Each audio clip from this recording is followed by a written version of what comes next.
नमस्कार दोस्तों। आपने काफी बार ये सुना होगा कि किसी भी गवर्नमेंट अधिकारी या गवर्नमेंट कर्मचारी, चाहे वो किसी भी विभाग में हो सकता है या पुलिस विभाग में हो सकता है, आपने काफी बार ये वर्ड, ये शब्द सुने होंगे कि उस पुलिस अधिकारी को बर्खास्त कर दिया गया है या उस कर्मचारी को बर्खास्त कर दिया गया है, निलंबित कर दिया गया है, या फिर पुलिस डिपार्टमेंट में आपने काफी बार सुना होगा कि लाइन हाजिर कर दिया गया है। जैसे कि काफी वर्ड होता है सस्पेंड करना, निलंबित करना, डिसमिस करना, बर्खास्त कर देना या लाइन हाजिर कर देना। ये सभी शब्द आपने काफी बार सुने होंगे और क्योंकि ये शब्द एक कॉमन शब्द है और ये बार बार यूज किए जाते हैं किसी भी सरकारी अधिकारी के ऊपर कोई अगर कार्यवाही की जाती है, अगर किसी सरकारी अधिकारी ने कोई काम ढंग से नहीं करा या फिर कोई रिश्वत लेते हुए पकड़ा गया या फिर कोई ऐसी कार्यवाही उसको जांच करनी थी और उसने पर्टिकुलर उस मैटर पर जांच नहीं की, तो उसके उच्च अधिकारियों के द्वारा उसके ऊपर कार्यवाही की जाती है। तो ये तीनों शब्द जो आपने बार बार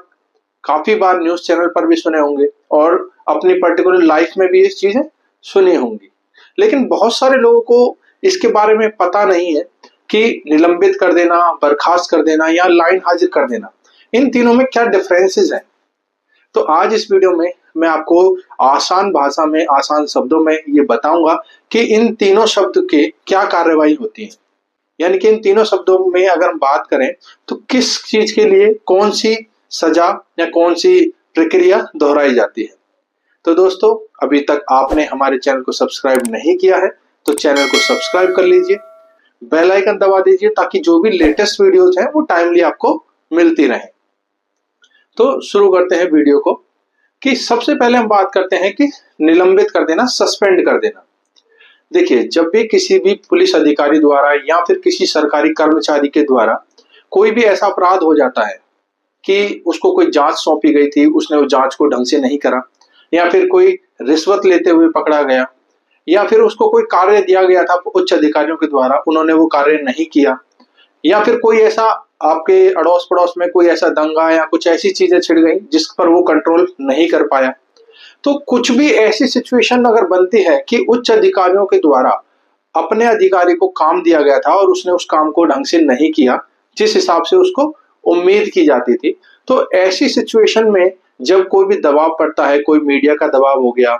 या फिर किसी उच्च अधिकारी का दबाव हो गया, तो ऐसी सिचुएशन में उस अधिकारी को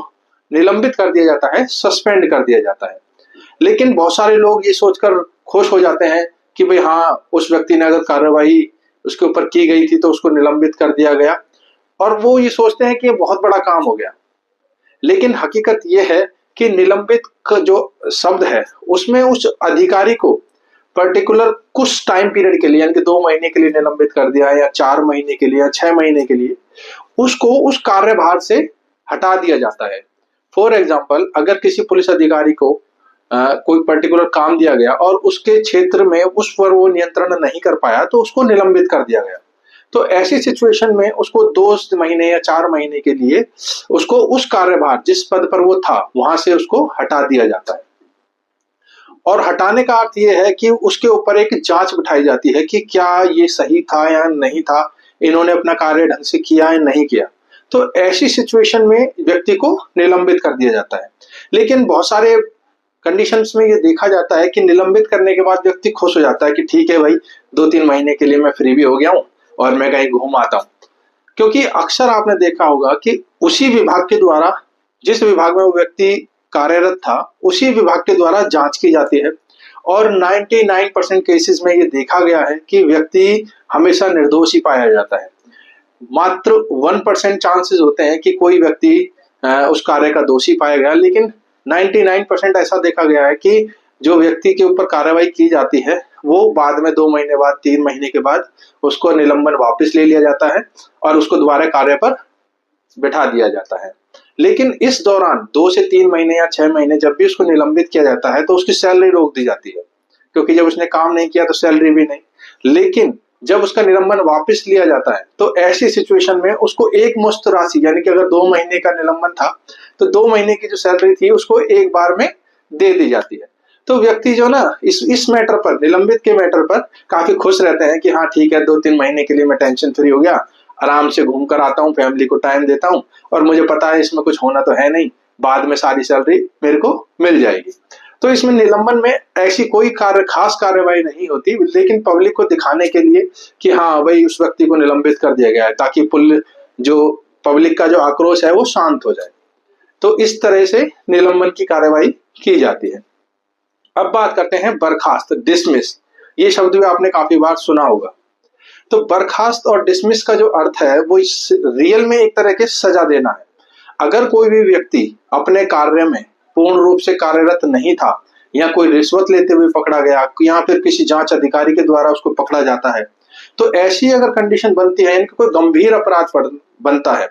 कोई अधिकारी बहुत सारे उसके पास रकम मिली, बहुत सारे ऐसे आइटम मिले जो कि उसकी सैलरी से कई गुना ज्यादा थे, तो ऐसी अगर कोई गंभीर अपराध होता है तो उस कंडीशन में किसी भी अधिकारी या सरकारी अधिकारी को डिसमिस किया जाता है, बर्खास्त कर दिया जाता है। तो ऐसी सिचुएशन में एक्चुअल सजा देना होता है, क्योंकि उसको नौकरी से बिल्कुल हटा दिया जाता है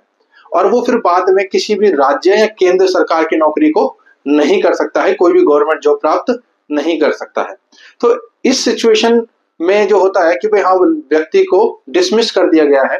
तो एक्चुअल में उसको सजा दी जाती है, क्योंकि उसकी नौकरी खत्म कर दी जाती है और बाद में कोई भी गवर्नमेंट डिपार्टमेंट में वो नौकरी नहीं कर पाता। लेकिन अक्सर आपने ये देखा होगा इस वर्ड को कि बर्खास्त कर दिया गया, डिसमिस कर दिया गया, बहुत ही हाई केसेस के अंदर होता है, जैसे कि 0.1% केसेस के अंदर। नहीं तो निलंबन करके या सस्पेंड करके ही काम चला लिया जाता है। बहुत ही रेयर चांस होता है कि जब हाईलाइटेड मैटर हो जाते हैं या फिर कोई ऐसा अधिकारी अगर उस पर जांच में बैठ जाता है तो ही ये कार्रवाई होती है, अदरवाइज ये कार्रवाई बहुत ही कम और रेयर केसेस में की जाती है। उसके बाद बात करते हैं कि लाइन हाजिर करना। ये वर्ड आपने सुना होगा, ज्यादातर पुलिस डिपार्टमेंट में लाइन हाजिर किया जाता है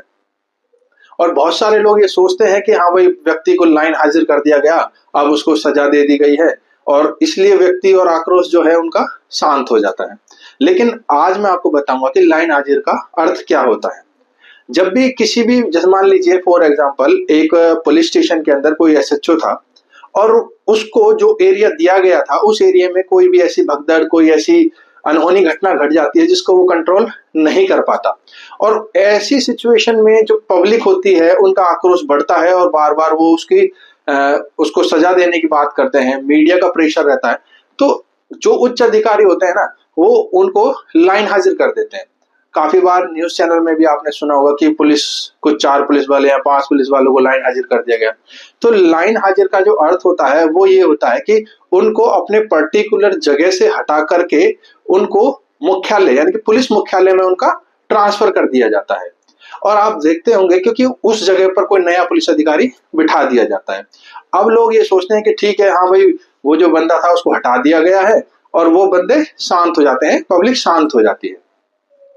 तो जब लाइन हाजिर किया जाता है यानी कि उसका अर्थ यह है कि ना उसकी सैलरी रोकी जाती है, सिर्फ और सिर्फ कुछ दिन के लिए उसको उस जगह से हटाकर सिर्फ पुलिस मुख्यालय में बिठा दिया जाता है, ताकि पब्लिक का आक्रोश जो है वो शांत हो जाए। और वहां पर बिठाकर उसको बोला जाता है कि भाई ठीक है, जो एसपी ऑफिस के जो कार्य हैं या फिर जो हेड ऑफिस के जो कार्य हैं उनमें आप ध्यान लगाइए, उनमें आप काम कीजिए। तो आप देखते होंगे कुछ दिनों के बाद, 2 दिन, 4 दिन, 10 दिन के बाद उसको पर्टिकुलर उस थाने से हटाकर अब किसी दूसरी जगह पर पोस्टिंग कर दी जाती है।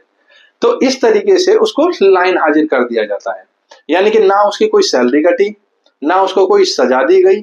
बस उसको कुछ दिन के लिए पुलिस मुख्यालय में बिठाया गया और उसके बाद किसी अदर पुलिस स्टेशन का एसएचओ बना दिया गया या कोई अधिकारी बना दिया गया। तो इसमें कोई सजा तो इसको मिली नहीं। तो इस तरीके से ये सारे जो शब्द हैं, निलंबित करना या फिर लाइन हाजिर करना, ये दोनों ही शब्द जो है ये प्रक्रिया है जो कानूनी डिपार्टमेंट के, जो गवर्नमेंट डिपार्टमेंट के द्वारा की जाती है। लेकिन इसमें कोई भी खास कार्यवाही नहीं की जाती, क्योंकि इस पे किसी व्यक्ति के ऊपर कोई ऐसा फर्क नहीं पड़ता। अगर निलंबित की बात करते हैं तो उसमें भी उसको पर्टिकुलर पूरी सैलरी मिल जाती है जब भी उसको बर्खास्त से हटाया जाता है, जब भी उसको निलंबित से हटाया जाता है। या फिर कोई लाइन हाजिर कर दिया जाता है तो उसमें तो उसके ऊपर कोई फर्क पड़ता ही नहीं, क्योंकि उसको थोड़े दिन के लिए अलग जगह पे बिठाया जाता है और फिर उसको नई पोस्टिंग दे दी जाती है। तो ऐसी सिचुएशन में कोई भी व्यक्ति के ऊपर कोई खास फर्क नहीं पड़ता। हाँ, डिसमिस की कंडीशन में एक्चुअल सजा दी जाती है, लेकिन ये कोई 1% या 0.1% के केसेस में होता है। तो इस वीडियो में आपको मैंने ये बताया कि सस्पेंड निलंबित करना, डिसमिस बर्खास्त करना और लाइन हाजिर करना, ये सारे शब्द आपने बार बार सुने थे और इनका अर्थ अगर आपको नहीं पता तो इस वीडियो के माध्यम से आपको इनकी सारी जानकारी मिल चुकी होगी। तो आशा करता हूं आपको इन शब्दों के बारे में पूरी जानकारी मिल चुकी होगी और आपके समझ आ चुका होगा कि सस्पेंड करना, डिसमिस करना या फिर लाइन हाजिर करना क्या चीज होती है और कौन सी ऐसी प्रक्रिया होती है। आई होप, मैं आशा करता हूं कि आपको एक सब चीजें क्लियर हो चुकी होंगी। अगर आपको ये वीडियो अच्छी लगी हो और आपके यूजफुल हो तो इस वीडियो को ज्यादा से ज्यादा लोगों के पास शेयर करें ताकि उनको भी इन सब चीजों की जानकारी हो सके। तो मिलते हैं अगली वीडियो में किसी नए और टॉपिक के साथ। जब तक के लिए थैंक यू वेरी मच।